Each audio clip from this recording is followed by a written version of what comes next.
কুচাচমেঞ্চি লোকসকলৰ ওপৰত আক্ৰমণ আমি যি দৃশ্য দেখা পালোঁ হেকটিয়াকৈ মাজবাটৰ যি ঘটনা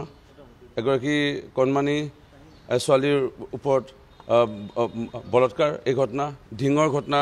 কালি পোহৰলৈ আহিছে। আজি এই ঘটনাবোৰে এটা বেলেগ ধৰণৰ এটা ইংগিত দিছে আৰু প্ৰকৃতাৰ্থত সুৰক্ষিত ক'ৰবাত আমি নহমগৈ নেকি ভৱিষ্যতে এইটো লৈ খুব এটা চিন্তাৰ বিষয় হৈ পৰিছে আৰু মোৰ বিশ্বাস আছে মাননীয় মুখ্যমন্ত্ৰী ডক্টৰ হিমন্ত বিশ্ব শৰ্মা ডাঙৰীয়াই এই বিষয়টো খুব গভীৰভাৱে লৈছে। অসমৰ ৰাইজকো আহ্বান জনাইছিলে বাৰম্বাৰ আৰু লগতে আমাৰ যিসকল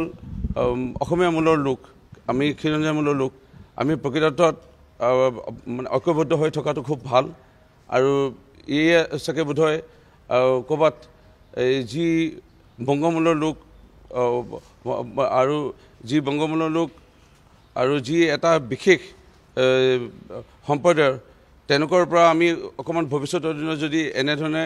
ঐক্যবদ্ধ হৈ নাথাকোঁ ক'ৰবাত চাগে বোধহয় আমাৰ ভয় লগা এটা দৃশ্য হৈ পৰিব পাৰে ভৱিষ্যতৰ দিনত। আৰু ইয়াক লৈ বিষয়সমূহ আমি সকলোৱে কিন্তু বিশেষভাৱে গুৰুত্ব সহকাৰে এই বিষয়টো লোৱাটো উচিত। কুচাচমেঞ্চি লোকসকলৰ ওপৰত আক্ৰমণ আমি যি দৃশ্য দেখা পালোঁ হেকটিয়াকৈ মাজবাটৰ যি ঘটনা এগৰাকী কণমানি ছোৱালীৰ ওপৰত বলৎকাৰ এই ঘটনা ঢিঙৰ ঘটনা কালি পোহৰলৈ আহিছে। আজি এই ঘটনাবোৰে এটা বেলেগ ধৰণৰ এটা ইংগিত দিছে আৰু প্ৰকৃতাৰ্থত সুৰক্ষিত ক'ৰবাত আমি নহমগৈ নেকি ভৱিষ্যতে এইটো লৈ খুব এটা চিন্তাৰ বিষয় হৈ পৰিছে আৰু মোৰ বিশ্বাস আছে মাননীয় মুখ্যমন্ত্ৰী ডক্টৰ হিমন্ত বিশ্ব শৰ্মা ডাঙৰীয়াই এই বিষয়টো খুব গভীৰভাৱে লৈছে। অসমৰ ৰাইজকো আহ্বান জনাইছিলে বাৰম্বাৰ আৰু লগতে আমাৰ যিসকল অসমীয়া মূলৰ লোক আমি খিলঞ্জীয়া মূলৰ লোক আমি প্ৰকৃতাৰ্থত ঐক্যবদ্ধ হৈ থকাটো খুব ভাল আৰু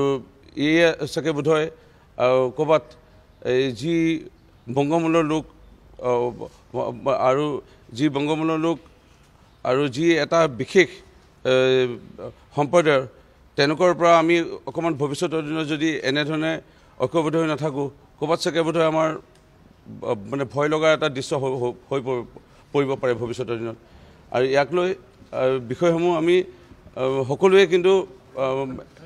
বিশেষভাৱে গুৰুত্ব সহকাৰে এই বিষয়টো লোৱাটো উচিত।